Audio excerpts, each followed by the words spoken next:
Years ago, a Hebrew rabbi by the name of Jesus made this invitation. He said, "Come and follow me."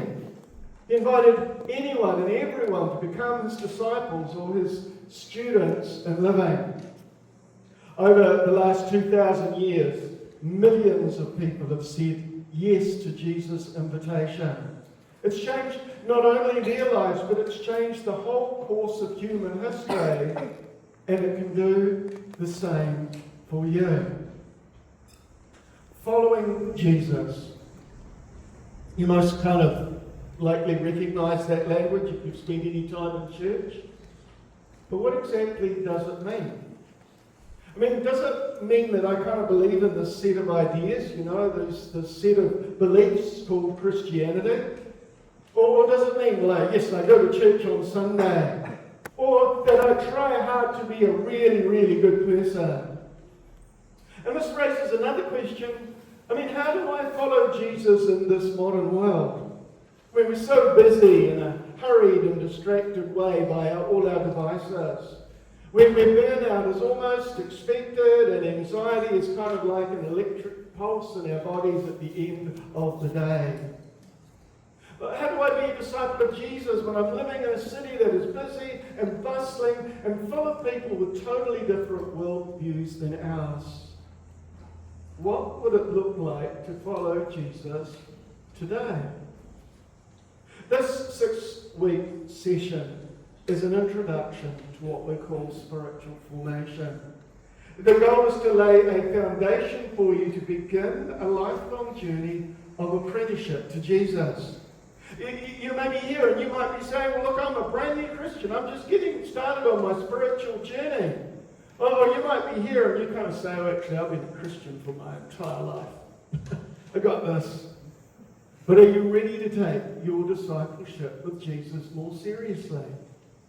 Or you may be a serious follower of Jesus, but you want to learn more about the practices of Jesus or how to craft a rule of life.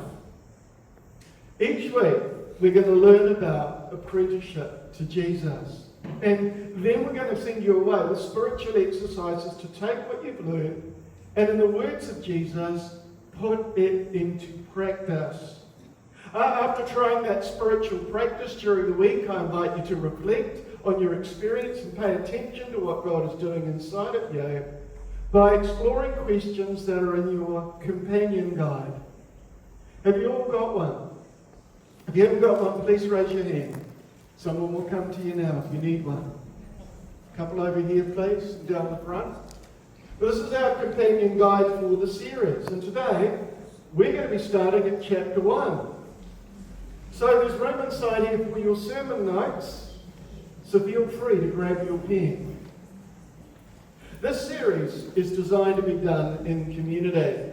And so it might be that you're going to do something in this series with the people on your left and on your right. You may want to talk about it in your Connect group. You may want to talk about it with your prayer buddy or your accountability partner. Whatever your background, we're glad that you're here today.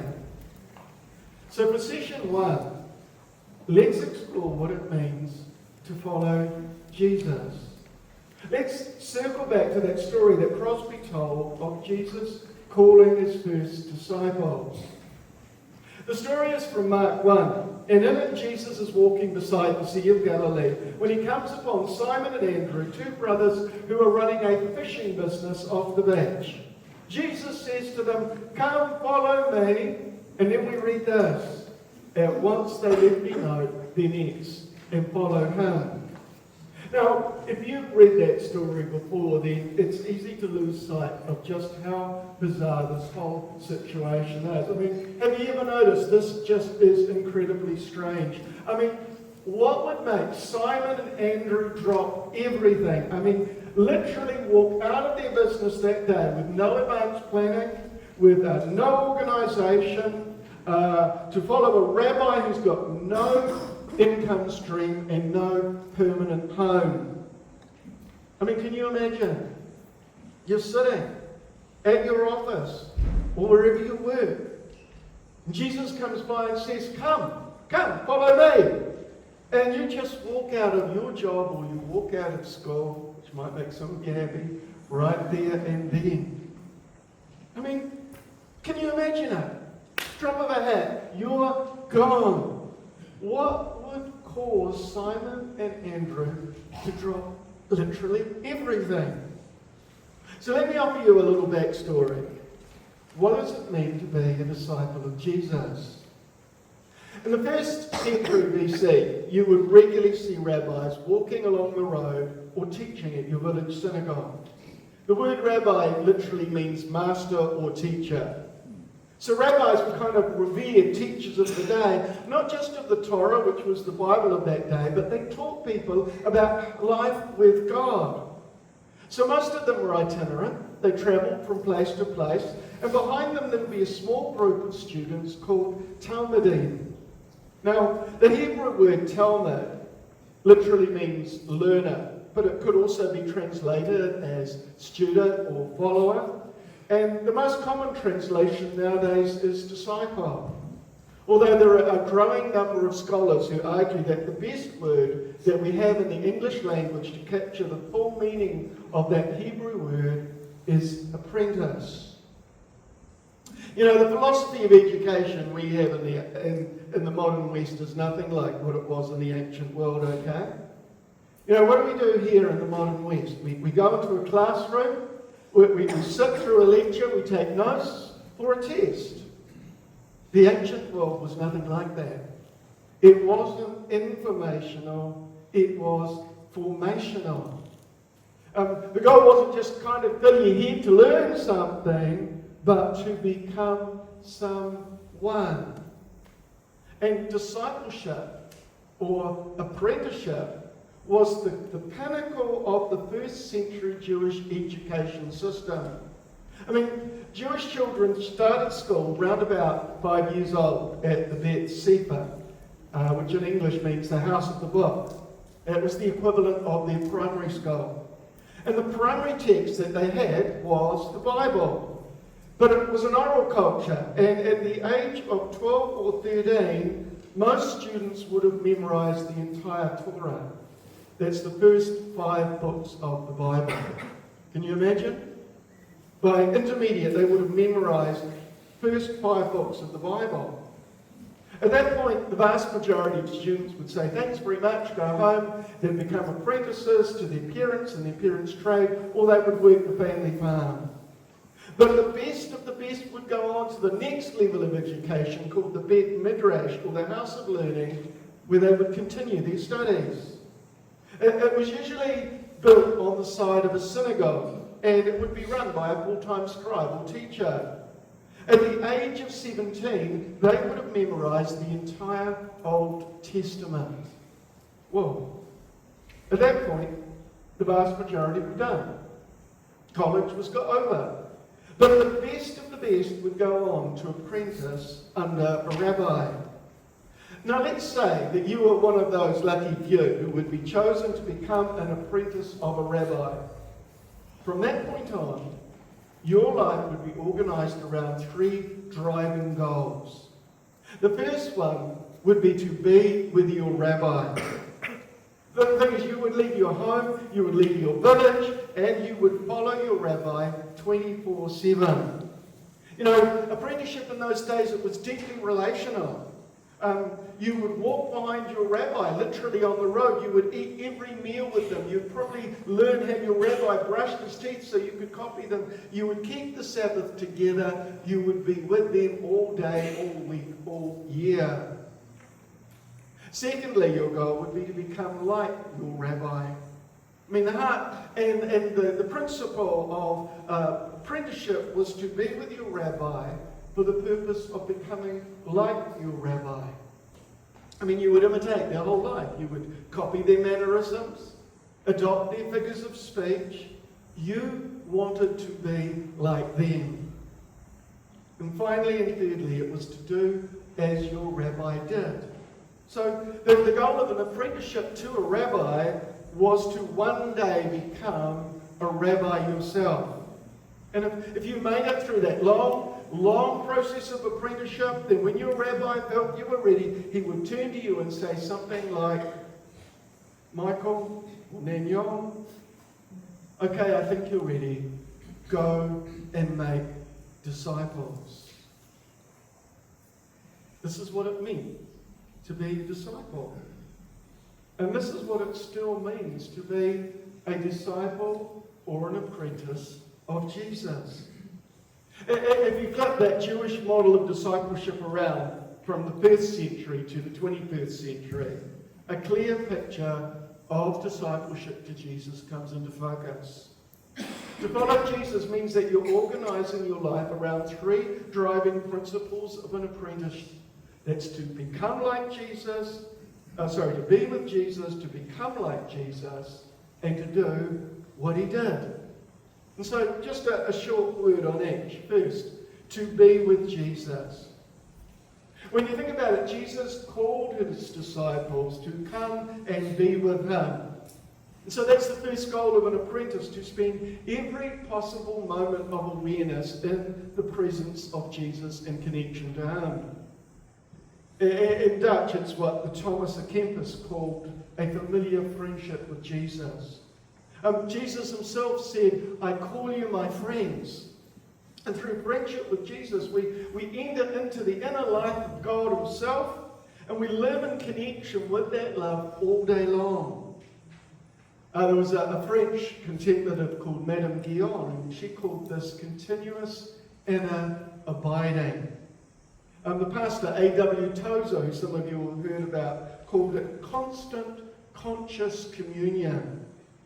But a favourite for me is from Brother Lawrence, who called this the practice of the presence of Christ. We live in this way. We live in ongoing consciousness, attention to and connection with Jesus. But it takes practice, in turning our heart and mind to God all day. Dallas Willard, a teacher of spiritual formation, said this: the first and most basic thing we can and must do is to keep God before our minds. This is the fundamental secret of caring for our souls. Our part in this practicing the presence of God is to direct and redirect our minds constantly to him. In the early time of our practicing, we may well be challenged by our burdensome habits of dwelling on things less than God. But these habits are not the law of gravity, and they can be broken. A new, grace-filled habit will replace the former ones as we take intentional steps towards keeping God before us. Soon our minds will return to God as the needle of a compass constantly returns to the north. If God is the great longing of our souls, he will become the pole star of our inward beings. So the first goal of an apprentice is to be with Jesus. Our second goal is to become like Jesus. This is the heart of an apprentice, to be transformed from the inside out, to think like Jesus, feel like Jesus, talk like Jesus, live and love like Jesus. Jesus had this great line about how an apprentice is not above the rabbi, but everyone who is fully trained will be like their rabbi. Notice his language. Everyone who is fully trained. This is a process. None of us get to become like Jesus kind of push in a flash from heaven. But through a long process of discipleship or apprenticeship, we become like him. And the word that we use for this process is spiritual formation, which is the process by which our spirit, which is our inner man or woman, is formed to become like Jesus himself. Imagine what Jesus would be like expressed through your personality, your gender, your ethnicity, your stage of life and culture. Imagine if you were to become more joyful or peaceful or patient or kind. If you were to become like Jesus. That's the second driving goal of an apprentice. And finally, it's to do as he did. Do you remember Jesus' invitation? What was it? Come and follow me and I will send you out to fish for people. Now, in English, this kind of sounds a little bit like a cheesy pun, doesn't it? Fishers of people, though, was a first century idiom for a great rabbi. Because the most brilliant rabbis actually just had this ability to capture your mind and heart with their teachings. And Jesus is saying, come follow me and I'll train you to do what I do. I mean, think about it. I mean, if you're an apprentice to a plumber, then at the end of your apprenticeship, your goal isn't to know all about plumbing, is it? It's to be able to plumb a house. If you're an apprentice as a carpenter, your goal is not to know what all the textbooks say about carpentering or carpentry. It's to be able to build a house or a cabinet or whatever it is that you have been apprenticed for. In the same way, the goal of an apprentice to Jesus isn't just to know all about Jesus, but to be able to do the kinds of things that Jesus did. To join Jesus in the work of preaching, of teaching, of serving, of healing, of prophesying, of doing deliverance. This might all sound possible to you, but as you live Jesus and become like him, you'll naturally find yourself saying and doing the same kind of things that Jesus said and did. Be with Jesus, become like Jesus, do as he did. And this is what we mean by practicing the way of Jesus. By the way, the first followers of Jesus, they called themselves the Way, or followers of the way of Jesus. It's not about a series of beliefs, a theology or a philosophy of life. And it's not just kind of a moral system, this kind of 10 commandments, lists of do's and don'ts. It is that, but it's actually more. It's a way of life. Based upon Jesus himself.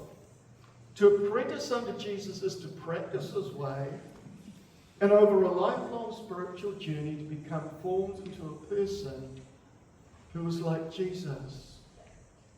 Now let's take a couple of minutes to think and to talk together about this. I mean, we've all been impacted by people who have deeply influenced us. So what I want to encourage you to do is to get into a group of 2 or 3, maybe 4 people, and just talk through this question between yourselves. As you look back on your life, who or what has had the greatest impact on your spiritual journey so far? So it could be a parent, it could be a family member, it might be that you want to mention a childhood experience, an opportunity or a great loss. But just turn to the 2 or 3 people around you and share, as you look back on your life, who or what has been the greatest impact on your spiritual journey so far. Let's take 2 minutes.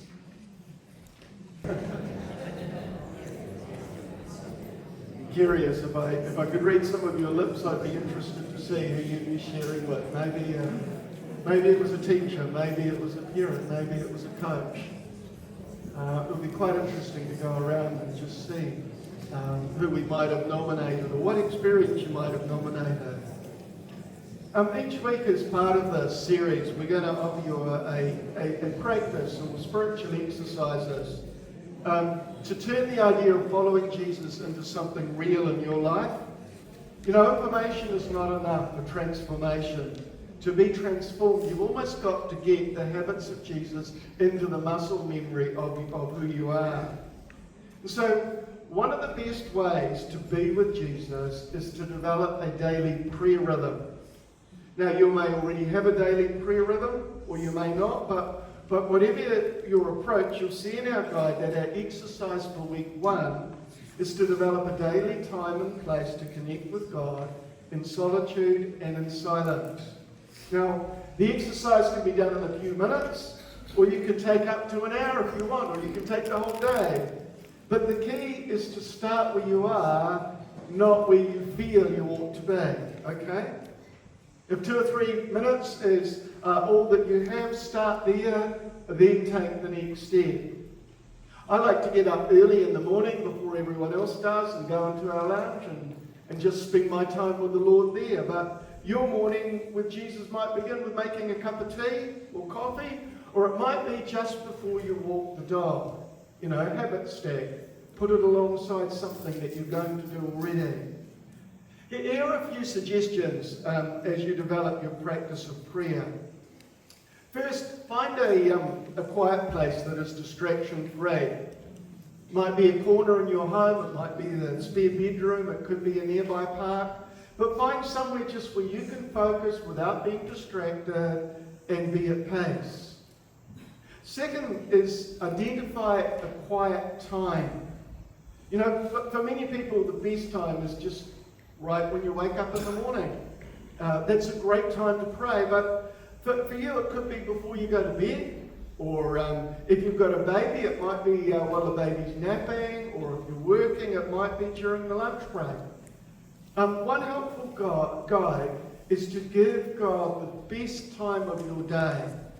And then what you discover is that the rest of the hours tend to take care of themselves. Third, come to the quiet. If at all possible, unless you're using an app like Praise You Go or Lectio 365 to guide your prayer time, do not look at your phone. Put your phone in another room, or choose not to look at it until after you've had your prayer time in the morning. Just start with a few deep breaths in and out. Give your body time and space. Yeah, we were just talking about phones, weren't we? Please turn them off or mute them during the service and during your quiet time. Give your mind and body time and space to calm down. And that might take a few minutes, but remember, you're not in a hurry with God. The key is not to spend a long time, it's to spend an unhurried time.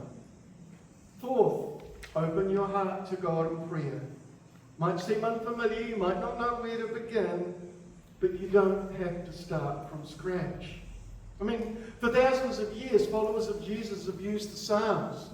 They've read the Psalms, which are a collection of poems and prayers that are in the centre of the Bible. And they've used that for daily prayer. I read a psalm every day at the moment. And you can pray them, you can recite them, you can read them.